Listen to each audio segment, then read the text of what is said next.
চুমুকৈ DPL ইয়াত আহি আমি খেল উপভোগ কৰিলোঁ চূড়ান্ত খেল আৰু চূড়ান্ত খেলৰ আমি ইয়াৰ পৰাই এটাই কথাই ক'ব লাগিব যে আজিৰ যুগত সকলোৱে নৱপ্ৰজন্ম এবিউজ অফ ড্ৰাগছত লিপ্ত হৈ থাকে তাৰ পৰা সিহঁতে ফ্ৰী কৰাৰ কাৰণে যি উদ্যোগ হাতত লৈছে সেই হিচাপত এই আজিৰ খেলৰ অনুষ্ঠানত মই ভাবোঁ যে সিহঁতে নিশ্চয় ভাল পদক্ষেপ হাতত লৈছে তাৰ বাবে সিহঁতক আটাইকে আমি শলাগ লৈছোঁ মেইনলি প্ৰেছিডেণ্ট প্লাছ মানে ছেক্ৰেটাৰী আৰু আমি ভাবোঁ এনেকুৱা খেল আমাৰ অঞ্চলত হ'ব লাগে আৰু আগন্তুক দিনত যাতে খেল ইয়াতকৈ ডাঙৰকৈ পাতে তাৰ কাৰণে সিহঁতক আমি আহ্বান ৰাখিছোঁ আৰু আটাইৰে আমি শুভেচ্ছা জ্ঞাপন কৰি আজি আমি এই খেলৰ উপভোগত উপস্থিত থাকিম।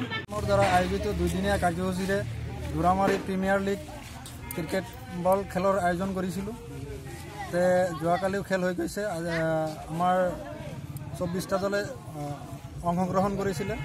আহি আমাৰ অন্তিম খেলত JK 5 ষ্টাৰ আৰু বদলা টিয়াপাৰা ডায়মণ্ড ক্লাবে ফাইনেলত উপনীত হৈছিলে। তাৰ ভিতৰত আমাৰ বদলা টিয়াপাৰা ডায়মণ্ড ক্লাবে চেম্পিয়ন শিৱৰ অৰ্জন কৰিছে। তো মেন অফ দ্য মেচ আমাৰ বদলা টিয়াপাৰা ডায়মণ্ড ক্লাবৰে বিশাল নামৰ এজন খেলুৱৈ পালে। আমি এইবেলিৰ দৰে আহাবেলিও এনেকৈ পাতিম বুলি মানে আমি আশা কৰিছোঁ আৰু আমাৰ যিবোৰ দলে অংশগ্ৰহণ কৰিছিলে প্ৰত্যেকটো দলৰ প্ৰত্যেকজন খেলুৱৈক আমি ধন্যবাদ জ্ঞাপন কৰিছোঁ যে আমাৰ এই সৰু এটা খেল পাতিছিলোঁ আৰু এই সৰু খেলত যেনেকৈ আমাৰ অংশগ্ৰহণ কৰিলে আমি কমিটিৰ তৰফৰ পৰা নথৈ আনন্দিত হৈছোঁ আৰু অদূৰ ভৱিষ্যতে যদি আমি খেল পাতোঁ তে এই খেলুৱৈসকলে অংশগ্ৰহণ কৰিব বুলি আমি অধীৰ আগ্ৰহেৰে মানে বাট চাইও থাকিম। আমি এই জেগাতে আৰু এটা কথা কৈ দিওঁ যে আমি এই DPL প্ৰত্যেক বছৰতে পাতিম বুলি আমি মনস্থ কৰিছোঁ। গতিকে আৰু এই বছৰ যেনেকৈ আমাৰ প্ৰাইজ নিশ্চয় কমেই আছিলে প্ৰথম বছৰৰ কাৰণে, আমি ফিউচাৰত যিখিনি মানে খেল পাতিম প্ৰত্যেকটো খেলত আমাৰ প্ৰাইজ অলপ বেছিকৈ দিয়া হ'ব। তাৰপিছত মেন অফ দ্য মেচ প্ৰত্যেকটো খেলতে থাকিব, মেন অফ দ্য চিৰিজো থাকিব।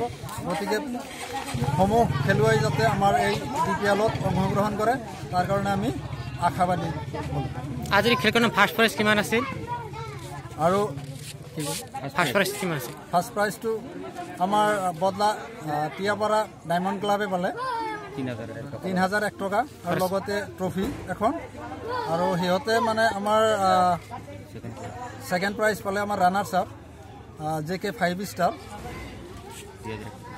আৰু লগতে আছে 2001 টকা লগত ট্ৰফি।